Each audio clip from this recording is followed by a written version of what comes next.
Hey, teenagers, young people, thank you for coming back again and again and again and again and again and again. Thank you for listening to some of these episodes.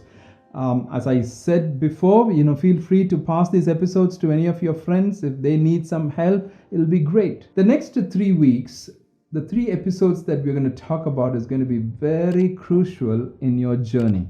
We are all in a journey, right?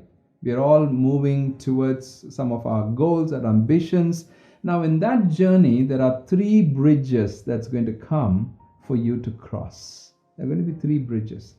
And some of those bridges are not some of those bridges that you are thinking about, or you have a picture of a solid bridge, a road. No, no, no. Some of those bridges are shaky bridges. Some of those bridges you have to be very careful as you cross. So imagine yourself, you're on this wilderness in that journey, and there's this very old bridge across this waterfalls.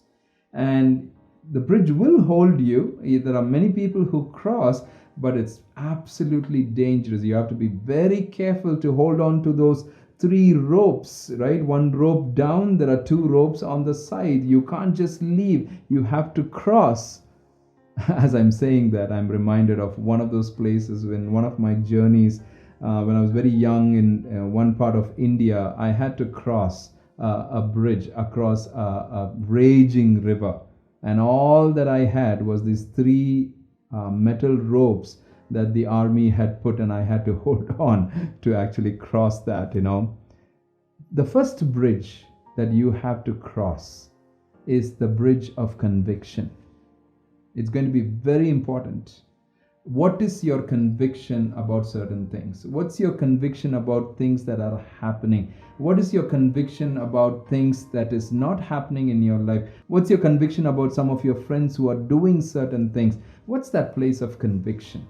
Now, conviction is not something you hold on to. Conviction is something that holds on to you. We have talked about that in one of those episodes. Belief is something that you hold on to. Conviction is something that holds on to you. Now, the root issue in conviction is this: what do you believe in? What do you believe in? Even if the whole world is taken out, what is that one thing that you cannot leave? What is that very strong place that you would stand? It's a very strong place that you need to stand. So get your convictions right. You must have heard me say this in one of those episodes. If you're going to make your choices based on convenience, you're going to compromise. If you make your choices based on convictions, you will find courage. What are you convinced about? Sometimes I've asked young people, and I would always tell them, when they tell me saying, I really didn't want to do it, I really believed that was wrong, but I somehow fell into it.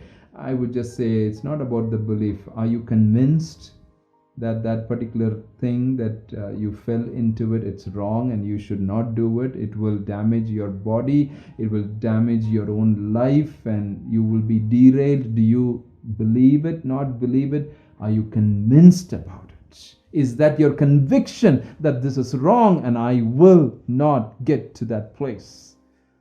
The bridge of conviction is a very tricky bridge, and you need to cross that bridge of conviction time and time again. It's not going to be just that one bridge of conviction. No, it's going to be several bridges of conviction that you have to cross. And in today's world, there's a lot of pressure. Your friends telling you, saying, why you don't do the things that we do. I'll leave you with this. I was talking to one of my son. I had taken him on a trip. It was a short one-day trip. I took him out because I wanted to spend some time with him. And I asked him, I just said, how do you deal with some of those pressure that's coming from your friends? I'm sure your friends, and he said, yes, daddy, all my friends are getting into drugs and all my friends come high. He was talking about one of his friend who has a beautiful business proposal, but he comes to college on high, all the time. And he said, he's an amazing guy. He has this amazing thoughts and ideas, dad, but then there's no consistency, and he gets into drugs, and then he doesn't turn for so many days, and then his life is gone. Then I just asked him, I just said, hey, how do you deal with some of those things? He just simply said, daddy, you have shared this, and I have to come to a place of keep reminding myself what's my conviction.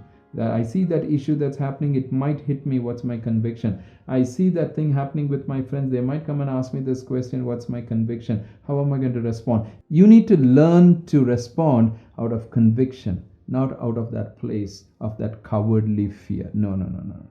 So, what's your conviction? What are your convictions about certain things in life?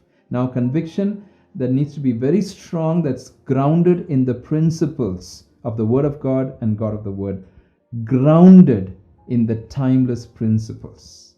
That's where your conviction needs to be. But what are some of your convictions? How are you going to go about? Raise your conviction. You can cross this bridge very well. Hey, don't forget, and I want to remind you again of the IDTNG annual conference, Intentionally Discipling the Next Generation, on November 12th. Mark your dates, November 12th, 2022. Intentionally Discipling the Next Generation. What's our theme? Is wisdom discipleship.